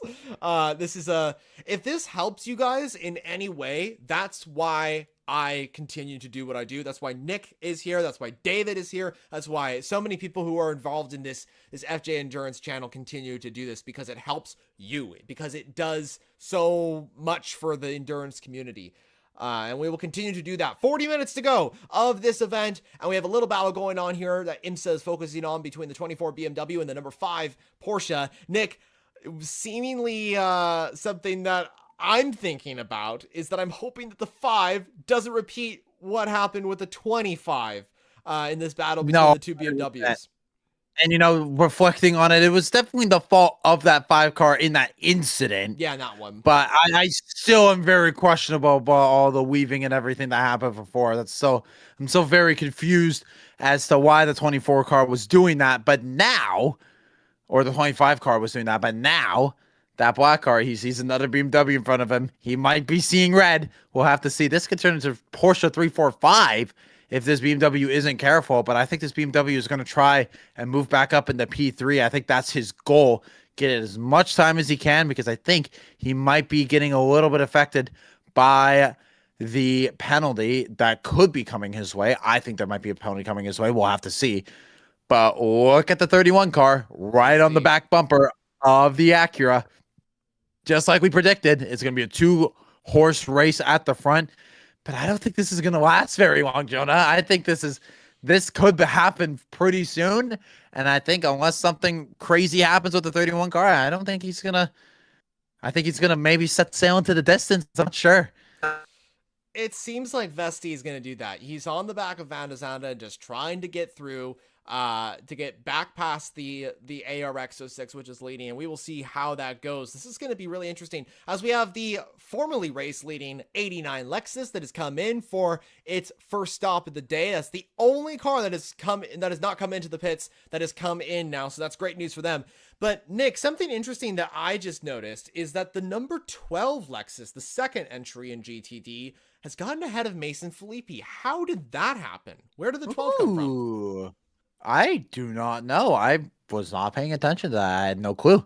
So really showing that the Lexuses are stand fast. Both the fastest Sullivan cars right at the front of the field. But I didn't expect that 12 car to really be in the hunt. I thought it was just the 89 car, but we're getting that proven wrong.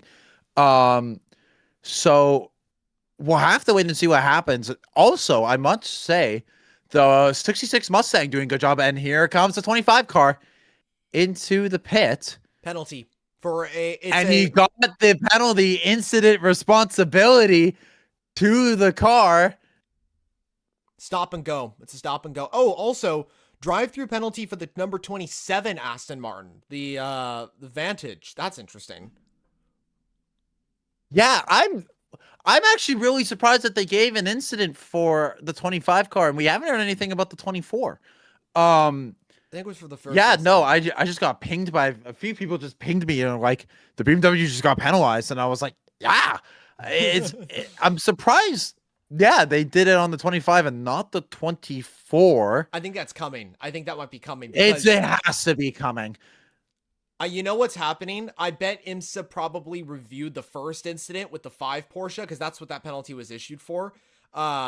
And then I bet you they're reviewing the second incident between those two cars, and then it's possible Heinrich gets a penalty and the 5 drifts down the order as well, which would be such a shame. And then they'll probably review the 24 BMW, unless they've already reviewed the second incident between those two cars, and hopefully Heinrich is okay. I just want that JDC Miller Porsche to do well. It's such a cool car. I love that team so much. I think that they're probably my favorite on the grid. Another penalty and it's another stop plus 60 for the 25 car. Wow, they're really putting the hammer down on Heinrich. Or sorry, not on Heinrich, but on that 25 car. I didn't expect that. I knew when I was seeing it, I was like, I just like, why was it doing that? But like, wow, immediately just, yeah, they're just punishing that 25 car. Mega. You know, Nick, I think it might be because of the second incident. I think the second incident is that penalty. Maybe closing in on the car, which is interesting because usually when someone gets involved in an accident, their car goes out. It's very rare to see the penalty go on to the car that's already out. But here we are, and the 25 just came back out on the track. It was in the pit lane for a while. It's done. It's back out, and it's 3 laps down. It is done. But 35 minutes remaining in this race. Wow, we actually have a short race. I'm so used to just long races and having to do multiple streams that this is great that we only have half an hour in this race, as we see Mason Filippi right on the back bumper of Talets in the 12 Lexus. This is going to be a really good battle between the Lexus and the Corvette. I really hope that this 36 can try to go up and sneak that win, but the Lexus showing the pace so far. And guess who's also showing the pace at the top of the front? The 93 car is holding its own to the Cadillac. And I'm really, really impressed that Acura is holding on. I did not expect that one bit. but he's holding on, and he's holding on pretty good. Ranger. Yeah, Rango's doing a great job. And remember, viewers, the last time this 93 Acura won, and so far the only time it's won, was back at another street track that is very short, Detroit, when Ranger took a move on Felipe Albuquerque with the final 3 minutes to go into turn 1, I believe it was. And that allowed, of course, the Cadillac to drift down to second and the Acura to get the win. Now Van der Zande has been charged with taking this win at another street event and getting ahead of Vesti. However, Vesti, who is in that Cadillac to replace Earl Bamber, who's in the WEC, is 1.4 seconds behind and trying to close the gap on the Acura. So things are still kicking off here at Long Beach. 33 minutes to go. And we're seeing a very, very intense battle for the GTD lead. Aaron Telitz is currently leading in the GTD Lexus. Then it's Mason Filippi and Robbie Foley. We haven't talked a lot about him in the 96 BMW. I predicted that car to win this race. I knew they were going to be quick. They're up there once again. And so is the 66 Ford. It's actually doing quite well in the hands of Corey Lewis, I believe that is.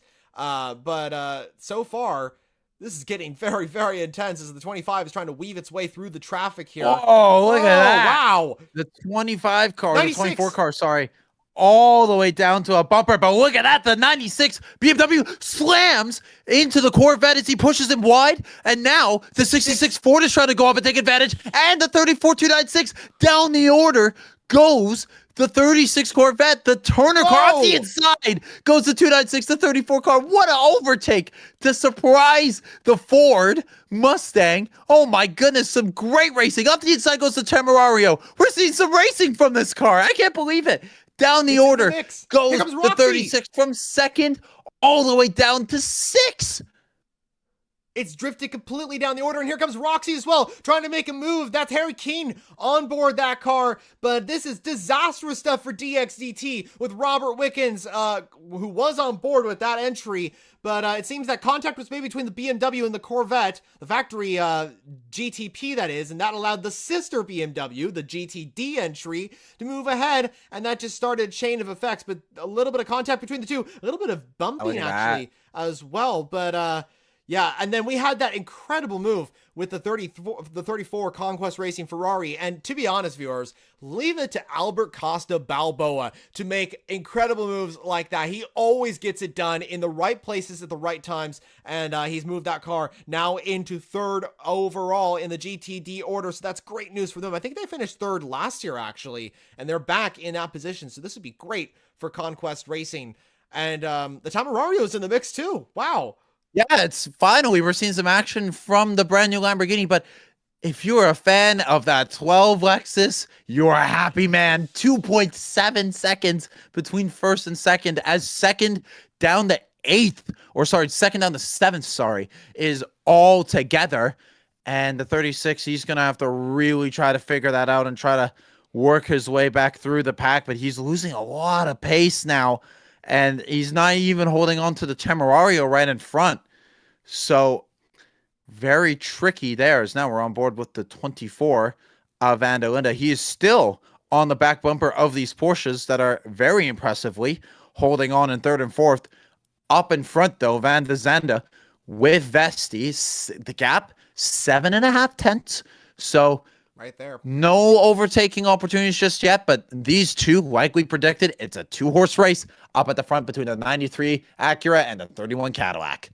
Yeah, this is going to get really, really interesting as we head into the final 30 minutes of the Acura Grand Prix of Long Beach. Can Acura win for the first time since 2013 and win at their home event, which they, of course, sponsor here in 2026? We will see how this goes. The 93 car, that 76 livery on it. I predicted this car to win the race, and I predicted the 40 Cadillac to finish in second, but I was totally wrong on the 31, because this car is absolutely flying in the hands of Frederick Vesti right now, and we will see how this goes. And this is going to get really crucial for Van der Zande, because he's being held up by this GTD traffic that we were watching earlier. This could be the deciding moment in this Acura Grand Prix of Long Beach. Renger Van der Zande coming down into a little bit of contact with the Ford on the quarter panel. Sorry to interrupt you there, but that was a little sketchy.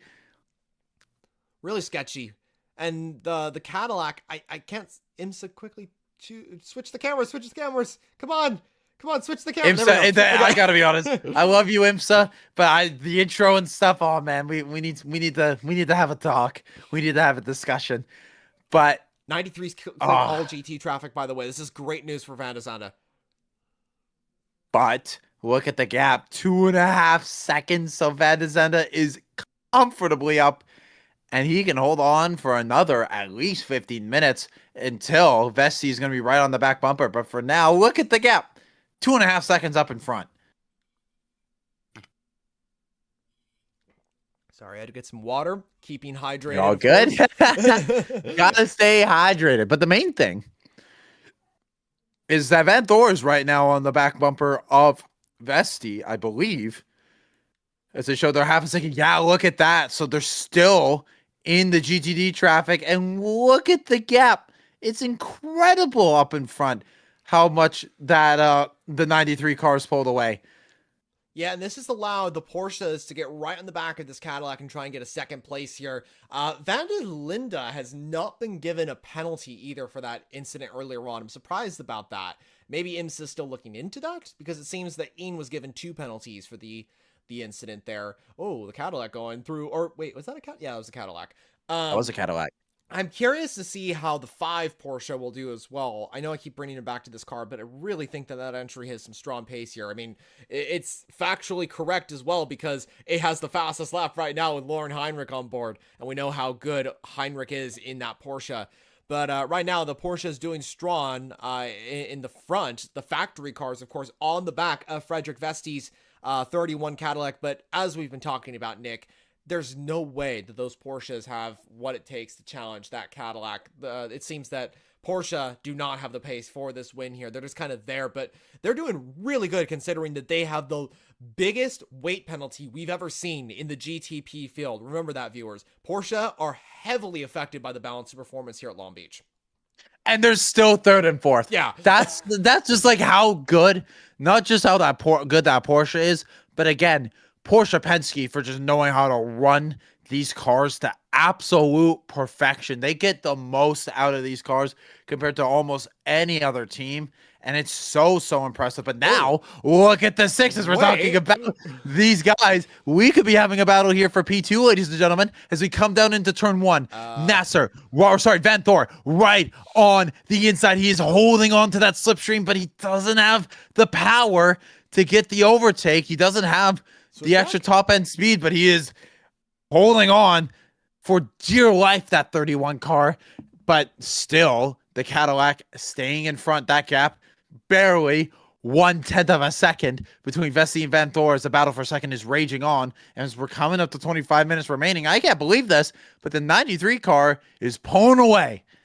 4 seconds about to the Cadillac versus the Acura. If Van de Zande can keep this going and nothing major happens, then they seem to have the advantage here.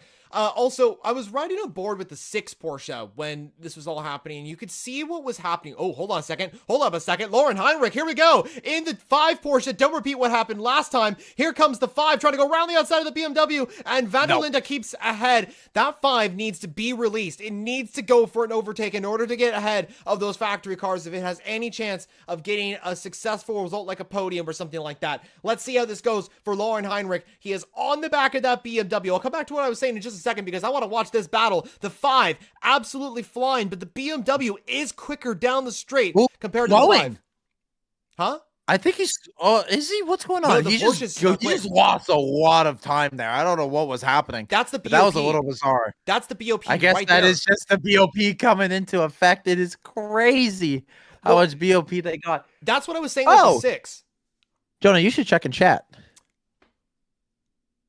Hey, oh my goodness, we got a little donation here, super chat from Tentis, $10. Thank you so much. We really appreciate that. That is absolutely huge. You know, that will help me and Nick, so that really means a lot. So let's read this question here. Show up early for hey, look at this. We got a yellow flag. This is one of the, this is a 10 car. The Ricky Taylor WTR car, and with 24 minutes to go, The yellow flag has come out. We're gonna get a sprint race to the end, Jonah. Oh my Woohoo! goodness. What a perfect time for this comment, this beautiful comment to come in, because we're going to have some time to talk about it because we got this full course yellow, which is going to set us up for an exciting race to conclude the Acura Grand Prix of Long Beach, as you mentioned, Nick. Wow. Is this going to change the strategy? That's what I'm curious about between a lot of these cars. The 10 looks to potentially be out of this race. Let's see, on board with Felipe Albuquerque in the number 10 V Series R. That's that blue-nosed entry coming into this corner. Oh, and he just gets the wall. He just had a big snap off the curb. That is as frustration. Oh, yeah, just clipped the curb. The rear tire popped up, and when it regripped, nothing he could do there. That is very bizarre. So sad for the 10. And this will move it down the order behind the Aston Valkyrie, behind the 25 BMW, and likely to the back of the field. I don't know if this car is going to get going again. It's got some issues. That is so unfortunate for that crew. Anybody who is up at the parking garage, which is right above turn 5 there, you probably got some good footage of that. I know we had a few people in the comments that were right there actually at the track. So if you have any footage of that, DM me. Let's just put it like that. That would be greatly appreciated. So full course yellow out with 23 minutes to go. This is going to change up the game. Let's read this wonderful comment here from Tentis that's come in. Show up early for a beach pot in the shade by the Keen Taco Bridge for GA. Front row seats for the prototype pit stops and passing into turn 1. Love the show. Go Aiken. Hey, that's awesome. That's awesome. And definitely go Aiken. I mean, Jack Aiken, who's in a position here to take this win alongside Frederick Vesti, who's in that car. Cadillac have closed the gap to Acura. We thought that Acura might have had this kind of just done and dusted. It was going to be their race. But no, we're going to get an action-packed Acura Grand Prix of Long Beach for sure here in the IMSA race that's going to be happening here in Southern California. Wow, wow, wow. Oh my goodness. This is going to be exciting. 22 minutes to go. It is Van der Zande who leads away for Acura, and it is Aaron Telitz who leads away in GTD for Lexus. Don't you love a sprint to the finish, Jonah? Because I do. And I think we're going to get that. Now, Vesti, we saw, and we know, okay. I think this is coming down to the drivers now. Look at that. He got out, and that's a lot of damage on the car. I think that's repairable, though. It is. I think they could bring that car back and have it finish.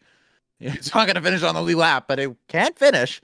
So that is interesting to see that it has gone going. But I think this is coming down to the drivers, because I think you and I can agree Jack Aiken is probably a better driver than Frederick Vesti right now. And because of that, we're really seeing the driver taking over in the pace, because I think that Cadillac is the faster car than the Acura. Don't get me wrong. Yeah, but I think Van der Zande is the faster driver than Frederick Vesti.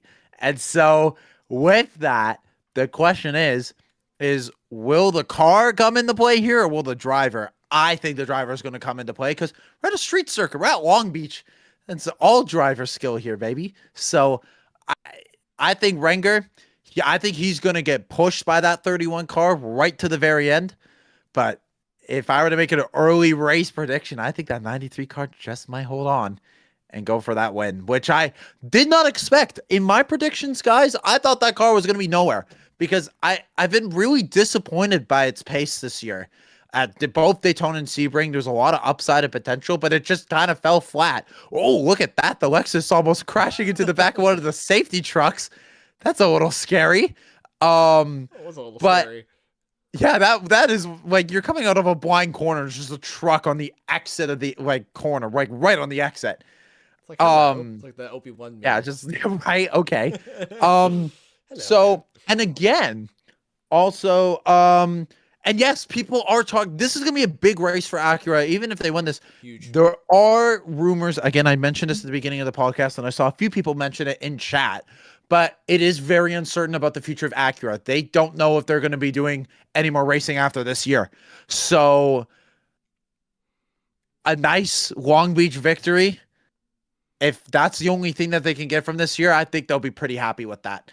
Well, just to touch real quickly on the rumors as well before we continue on. I sorry to interrupt you there, Nick, but the 93, if it gets this win, might boost Acura's confidence in keeping with that program. And the Yeah, rumor maybe. right now as well, and there's a lot of misinformation out there, viewers. So if you hear Acura is done with IMSA, no, that is not the case right now. The rumor right now is that it was first reported by Endurance 24, and the rumor is that Acura might be shutting down its factory program, but keeping the customer option alive, which would mean that customer teams like Meyershank Racing would most likely just continue on with the Acuras, but not be supported by Acura and HPD, which I don't know if they would want to do that. The other option as well I'm hearing is that Inter-Europol might take on the customer mantle and run the Acuras in IMSA full time, which would be huge for the Polish squad racing in America, which they do in LMP2, of course. But yeah, that's just a comment on that. Nothing official quite yet from Acura. I'm curious to know a little bit more information on that, but we're going to get some information in the coming weeks. The real sad thing is that if Acura makes the decision that they would leave, that this means that we would lose Acura from the grid, another brand down from not just one series, but the entire thing as a whole. That would be super, super sad. But we're hoping that that doesn't happen and Acura makes the right decision and does some sort of hybrid in their plans, which would, I don't know, most likely be shutting down the factory program, but keeping the customer operations alive and allowing that Acura program to continue on just as under operations like Meyershank Racing. Yeah, I've also been hearing some stuff within the rumors that Honda, just under HRC instead of under the Acura name, that they're still interested in racing in endurance. And so you never know. This might sound a little crazy, but don't be surprised if that car could maybe appear in Europe under the Honda name. Maybe it could they might just take a year off and then bring the car back for 27, or for 28, I mean. But we don't really know, as it looks like they're going to go green flag racing with 17 and a half minutes to go. Take it away, Jonah. Let's do this.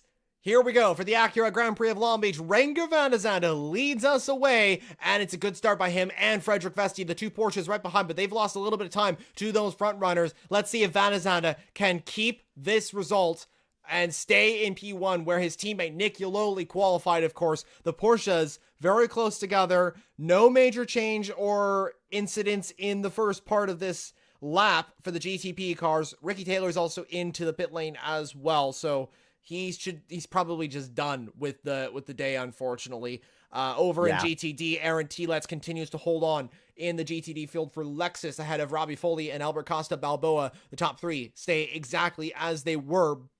And also the Tamarario is in P5 as well, just to point that out there. So that's really good news. The closest battle that we're witnessing right now is the number 7 Porsche championship leader in car of Felipe Nasr, trying to make the move on former teammate Lawrence Vantor, sorry.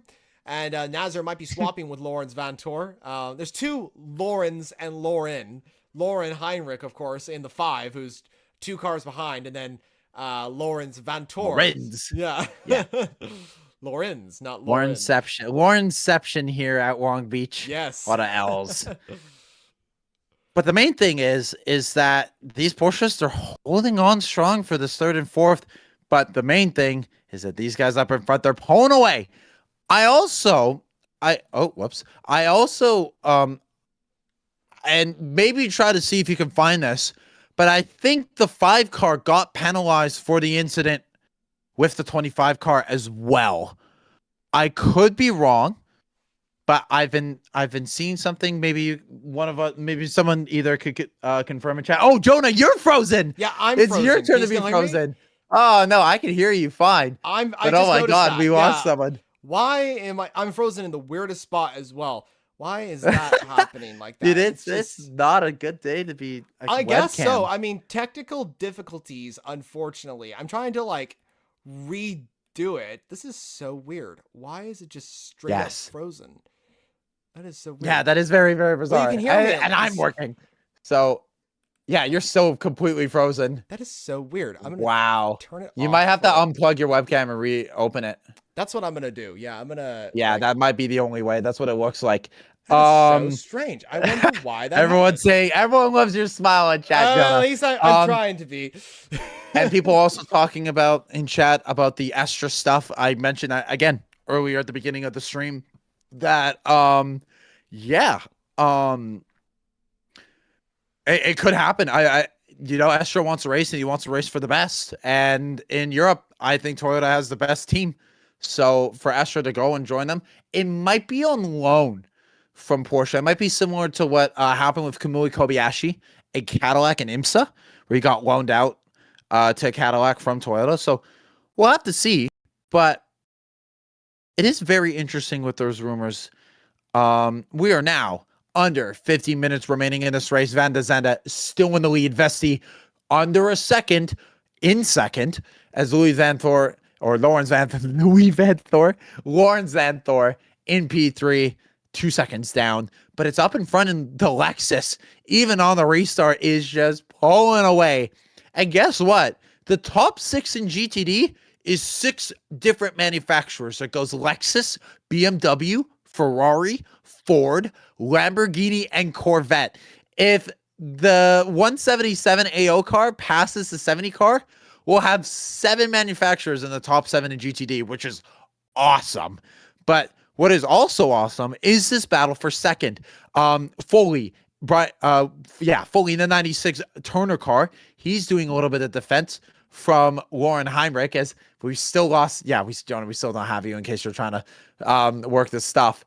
But the main thing is that we do see out in front as we get a little bit of train in the background. So the fight in the back is not nearly done. We're seeing some of the Astons going for a bit of a tussle, as I am very surprised that the Astons, I predicted them to be up in maybe the top 3 fight, but they've been absolutely nowhere. Not even in that top 8 stretch. As now we're looking at Frederick Vesti, who's right on the back bumper. Van der Zanders, they're going down the back straight. They haven't fully pulled away from the back of the Porsches, so the Porsches are looking decently strong here at the beginning of this stint. But again, I still think it's going to be a 2-horse race up at the front between the 93 and the 31 car. Acura looking for their first super strong result. The 31 car has been so close to that win from the Porsches. Could it be another close one, or could they finally get that win on home soil? This is 2 home soil races. It's always home soil if you're in GM, because we're racing in America, but it's the home soil for Acura, as they are based out of this area. So it's really important that they try to get that win at home. But look at Vesti right on the back bumper. So going through the swimming pool section, he is really, really quick through there. Jonah, your webcam's still not working, but that is A-okay. I'll take it on from here as we're coming down to just under 12 minutes remaining. Van der Zande still in front. That gap, half a second between the two of them. As the 2 Porsches getting a little bit fighting. I am curious, though, about those 2 and team orders. What's happening? Are they told the whole position, or are they told the fight? I know for a fact that if Van der Linde gets up onto the back bumper, we could have a 3-way fight for the podium if the Porsches start fighting. I think if you're in Penske, you put the team orders now. You say, finish the way you are, and it's going to be completely okay. And it's looking okay, because they're going to get 3rd and 4th in a race that they had no business being on the podium in, despite having 100 pounds put on them.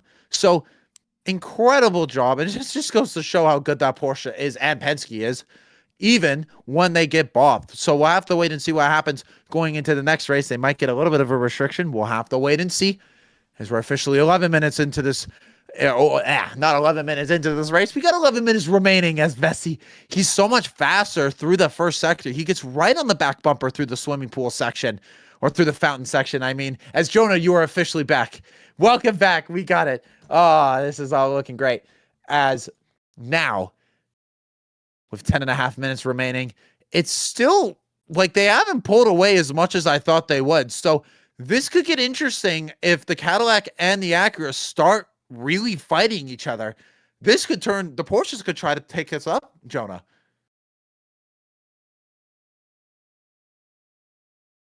Oh, Joe, you're so working stuff. My apologies.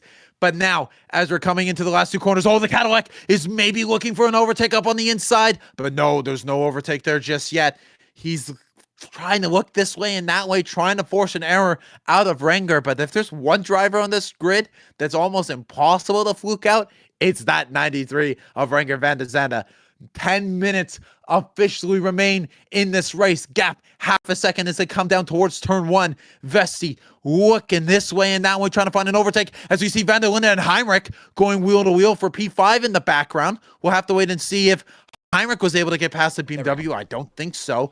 I think the BMW is just hold on, but we can't see because of the cameras.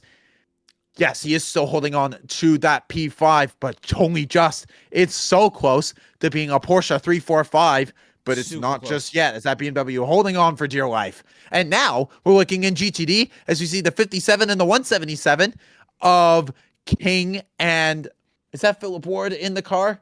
I believe it is. Ooh. No, it's Philip Ellis in the cars. We see up the inside going to 13 on the 81 cars. Oh, the 66 car has completely lost his front end. And this might be another safety car. Oh, it's on the front stretch. He's on the side. They're definitely going to bring the safety car out. This might be the race. This could be. We can have a repeat of 2023. I'm back, by the way, viewers. It's a full course yellow with 8 minutes and 50 seconds remaining. It's a full course yellow. Can IMSA get this cleaned up for a restart? That's the question. I think this could be it. I really do think this could be it. I think this is going to be it too. Yeah, look at the damage. It's completely destroyed. Oh, it was just starting to boil up. I knew there was going to be something coming up in the next few laps, but that might not be a thing anymore. But we'll have to wait and see. If you're in the Acura camp, you want the stand under safety car. But with 8 minutes, this is going to be some of the fastest cleanup crew. Let's see what happens. This is going to get interesting. The last time we had a full course yellow at Long Beach, the race finished on a full course yellow, that is, was back in 2023 when Porsche won overall. It seems that there's a possibility of this happening again, and it's the Tamarario that causes the incident with the 66. It forces it into the wall, and that is what triggered this whole situation. Super, super sad for the 66, which was doing so well in this race as well. It was up in the top 5 for a long time, but yep, it's down the order. That's Corey Lewis on board that Gradient Racing entry, and man. That's going to be frustrating. I have no idea if they're going to get that cleaned up. I really hope that they can, because I'd like to go racing, and I'd like to see some chaos at the end, but I'm not sure. The thing is that the car is fully off the racetrack. It is. I don't see why they can't restart this with 5 minutes to go or like 4 minutes to go. I don't see why not. They might do it. I mean, if I were... the yellow flag's out. They're going to do it. Wow. Okay. We're going to get a restart with 7 minutes remaining. It is Van der Zande in front of Vesti. We're going to look at a quick replay of the incident again. By the way, the 296. Did he get by the Tamarario? No, he didn't. They weren't able to get by. But man, oh man, we're going to get a restart here with 7 minutes to go. I think we are, because the safety car lights were off. I don't want to see the replay anymore. I want to see us go green. I think we are. Are we going green? I think we're green. We're going now. We're going green flag. Take it away, Jonah. All right, let's do this. We're back to green flag racing here at Long Beach. Van der Zande leads the field away. No major change in the GTP field as of yet. Are there going to be any dive bombs to the inside at turn 1? No, not quite yet. In the top 4, Van der Zande is under pressure, though, from Jack Aiken with 6 minutes to go. What a chaotic end to this race in terms of the battling for the overall win. GTD looks to be set with Aaron Telets leading by a comfortable margin over Robbie Foley in the 96. So all eyes are going to be on GTP as 8 different cars are on the lead lap, separated by around 4 seconds or so, as it really is the battle for P1 between the Acura and the 31 Cadillac. Nick, what are your thoughts on this? This is exactly what we predicted to happen. It's a 2-horse race up at the front, but with just under 5 or 6 minutes remaining, when is that 31 going to get the job done? I don't think he's had clear enough the fastest car in this back half of the stint to make a move on the 93. We'll have to wait and see, but Renger is doing a phenomenal job defending from Vesti. I got to be really curious to see what happens, as we see also in the background, Warren Heinrich and Blomqvist and Van der Linde for 5, 6, and 7, all battling here. It's not done here from the top all the way to the bottom here in GTP. Come on, Lauren Heinrich. Got to get JDC Miller up there. And also, just by the way, viewers, we had a penalty issued for the Tamarario GT3 for incident responsibility. It's a drive-through for the 46 Lamborghini, so not good news for Pfaff Motorsports. Meanwhile, up in the front, his teammate Fred Vesti in the 31 car, under 6/10 to the 93 Acura. Will it be a Cadillac victory? Will it be an Acura victory? I'm kind of hoping for an Acura victory because it's their home race. It's an event they haven't won since 2013, and this could give major confidence for Acura to get that program staying on in the IMSA field at least. So we will see how that goes. Over in the rest of the GTP field, not much change in the order. The top two kind of spread out from the rest, as it seems that the battle for third is mainly between the two Porsches. The 24 BMW kind of in the fight, and the 5 Porsche still somewhat there as well, but the 6 seems to have the advantage over the rest of the GTP order there. But Jack Aiken, sorry, I keep getting mixed up. Fred Vesti, it's one of the two. Fred Vesti is still behind Renger van der Zande, and no change quite yet, but the Cadillac is so strong through Sector 1. You can see when you're on board with the 31 specifically, that car is just elegant through these entire sweeping corners of turn 1, 2, 3, 4, something like that. And then once we get to the straights, that's, I think, when the Acura starts to get a little bit better, which is interesting because the Acura does not have the best BOP on power, where the Cadillac actually has better BOP, which is really strange. So it seems that the Cadillac and the Acura are pretty even on pace, if I have to say so. I would have to agree. I don't blame you for saying Aiken, because usually he closes these races. Right. He closed Sebring, he closed Daytona. I'm wondering if Leland might be thinking to themselves, did we make the right decision on which driver leads them in? Because imagine if Vesti started and it's Aiken closing it. I think this would be a lot closer. I think when it comes down to the drivers, I think he might be a little bit faster than Vesti. It's possible. But we're just under 3 minutes ago. I think that's around 2 laps ago. And it's just, the gap is just a little too big right now for Vesti to try to make an overtake. It's looking really good for Renger van der Zande in the 93 Acura. Really good stuff right now from Renger in that 76 entry. Of course,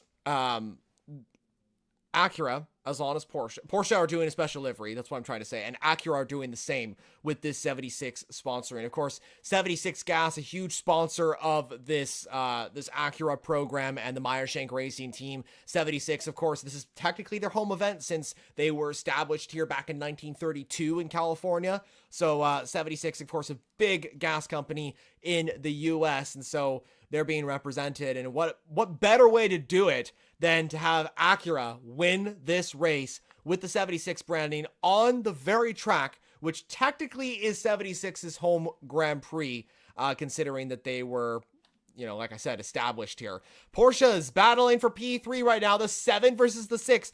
I don't think there's going to be any team orders between these two cars that are branded by Apple Music. I don't think that they're going to switch around. The 24 BMW is not really putting too much pressure, and neither is the 5 of Lauren Heinrich. So I think the 2 factory Porsches are just going to stay there. That's why I think there is team orders, because I think they've been told to hold position. Yeah. Because to keep that gap. Yeah, to keep that gap, and also to not try to get into any fight where the BMW could try to take advantage, because this is an incredible points haul for a massive bop. Are you kidding me? Finishing 3rd and 4th. This is best case scenario for the Porsches. I only expected one of them to finish in the top 5, and they have 2 of them in the top 5. So an incredible day from them to get the car home. But we're under a minute remaining in this race, and we're going to have 1 lap to go as we come around. But it is looking very, very good for Van der Zande right now. That gap is a little over half a second, and it's pretty comfortable for that 93 car as we're coming through the last corner and starting our final lap here at Long Beach. 30 seconds to go. This will be the white flag for these drivers as Renger van der Zande has 1 to go. Can Fred Vesti do anything on this final lap to challenge that Acura? The gap is 0.5 of a second between these two.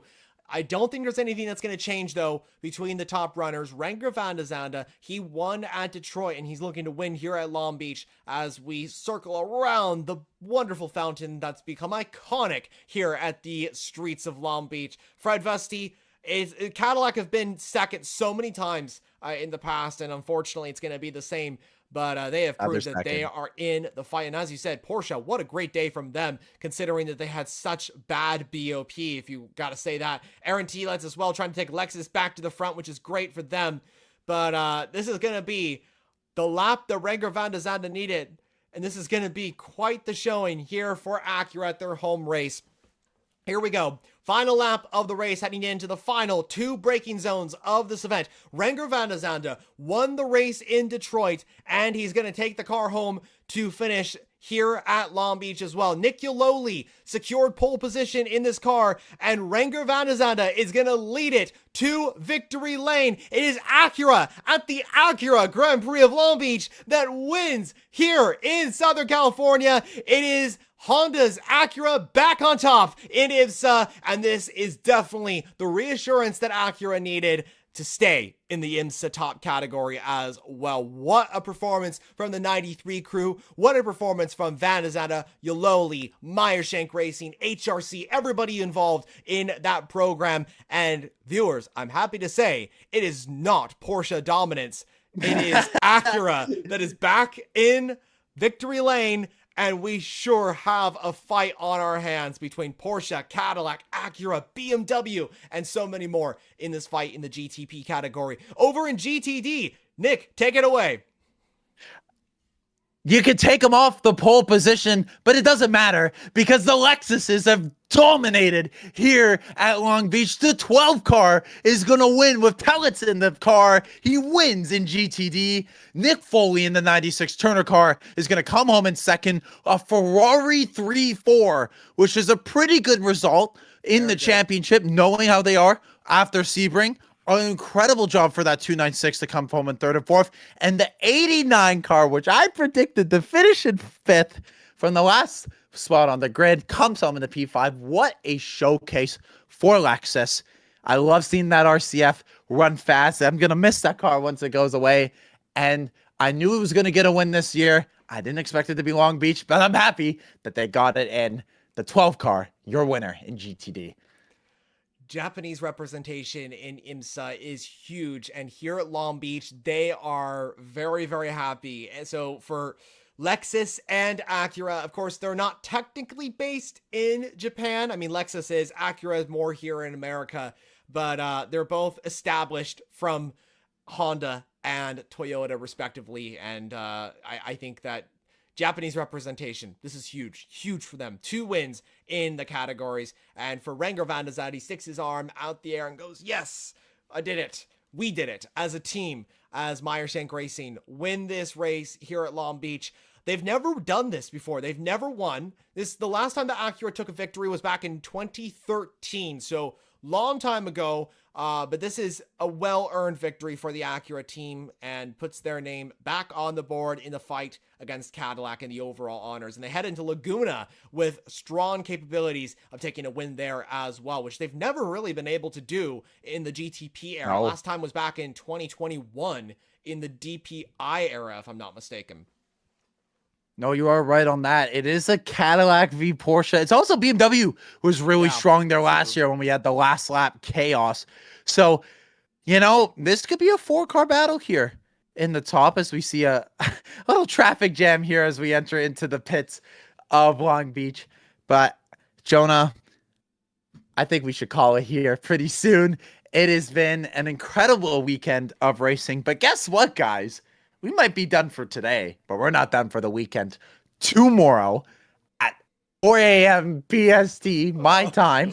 I can't believe I'm doing this. I, along with, if you have watched the FJ Endurance podcast, you will know about my good friend Rick Balthorn. He's going to be joining me for the first half of the Imola race.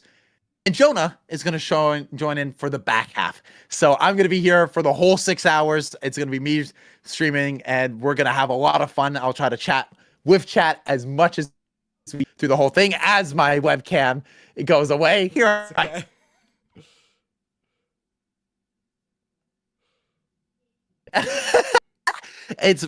We got a lot more action this weekend. So if you're new here, you know what to do. Hit that like button, hit that subscribe button, bell icon as well, so you can stay notified for more live streams and more videos on the FJ Insurance channel. There are plenty of videos that come in through Jonah.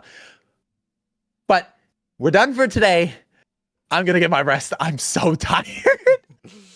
Get some I'm rest, so tired. Nick, because we got a big day tomorrow for sure. IMSA is next up. We're not done with the racing, as Nick mentioned.